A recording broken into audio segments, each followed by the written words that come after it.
Olá e bem-vindos. Bem, hoje os nossos materiais levam-nos a um sítio especial, um ponto fascinante no meio do Atlântico, o Arquipélago da Madeira. Uma região autónoma portuguesa muito conhecida, seja pelo vinho, pela natureza incrível, pelas tradições. O nosso objetivo hoje é, explorar um bocadinho a essência deste lugar, desde a sua descoberta até aos dias de hoje. E olha, para quem pensa visitar, ou até para quem quer praticar o português, acho que é uma viagem que vale a pena. Vamos lá ver isto melhor.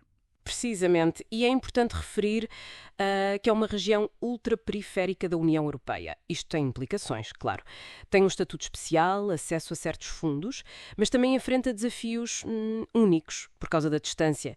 Por isso, perceber as várias facetas, a história, a geografia, a cultura, dá-nos uma visão muito mais rica. Não é só um destino turístico, é uma sociedade com uma identidade muito forte. Exato. Então, se calhar, começamos pela geografia básica. Estamos a falar de umas ilhas, a sudoeste de Portugal continental.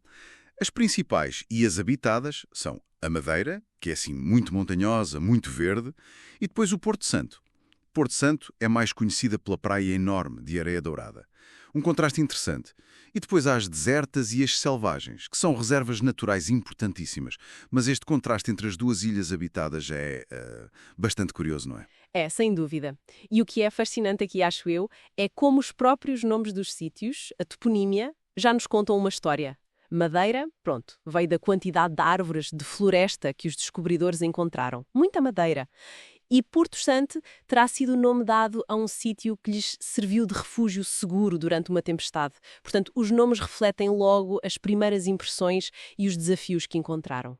Falando em desafios, a história oficial da descoberta pelos portugueses, claro, situa-se ali entre 1418 e 1420. Navegadores como o Zarco, o Teixeira, pois o povoamento a sério só arranca por volta de 1425. E dá para imaginar o trabalho gigantesco que foi desbravar aquela floresta densíssima, a Laurisilva, e começar a construir as primeiras levadas, aqueles canais de irrigação super engenhosos que ainda hoje existem e que, aliás, são percursos ótimos para caminhadas. Exatamente. E essa adaptação ao terreno difícil acabou por moldar a economia. Primeiro tivemos o ciclo do açúcar, o chamado Ouro Branco. No século XV, o Funchal tornou-se um centro comercial bastante importante por causa disso. Mas depois, com a concorrência, especialmente do Brasil, tiveram de se reinventar. E é aí que surge, a partir do século XVII, mais ou menos, com muita força, o ciclo do vinho da Madeira.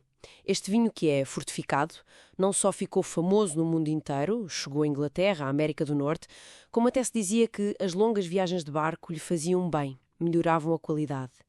Esta capacidade de adaptação económica é muito característica. Mesmo interessante. Essa ligação ao mundo através do vinho. E claro, hoje em dia o grande motor é o turismo. Muito por causa da paisagem, não é? A origem vulcânica deu-lhe aquelas montanhas altas, como o Pico Ruivo, que é o ponto mais alto, vales muito profundos e falésias impressionantes. O Cabo Girão, por exemplo. E depois tem aquele clima ameno quase o ano todo, mas cheio de microclimas. É curioso. É verdade. E se ligarmos isto tudo, a natureza é de facto um tesouro.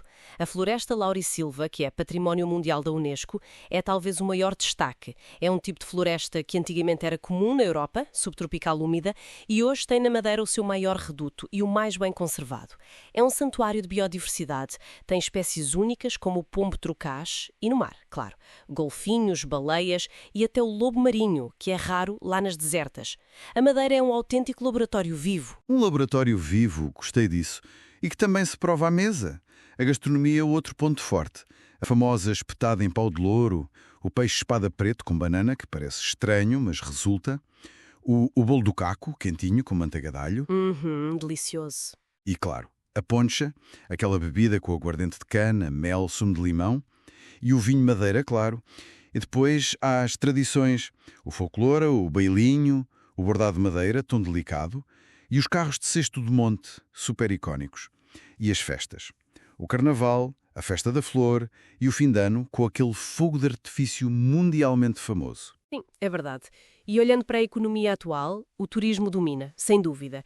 Mas a agricultura ainda tem o seu peso.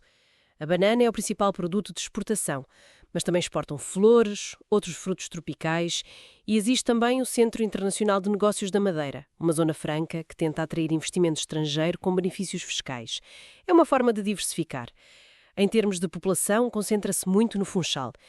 E a imigração, historicamente, foi importante. Criou comunidades madeirenses grandes noutros países. Portanto, resumindo isto tudo, o que retiramos? Temos um arquipélago com uma beleza natural excepcional. A Laurisilva, as montanhas, o mar. Uma história rica marcada por ciclos económicos e uma capacidade de adaptação notável. E uma cultura muito vibrante, que se vê na comida, nas festas, nas tradições. Oferece mesmo muitas camadas para descobrir. É um ótimo sítio não só para passear, mas também para ter um contacto próximo com a língua e a cultura portuguesas. Exatamente.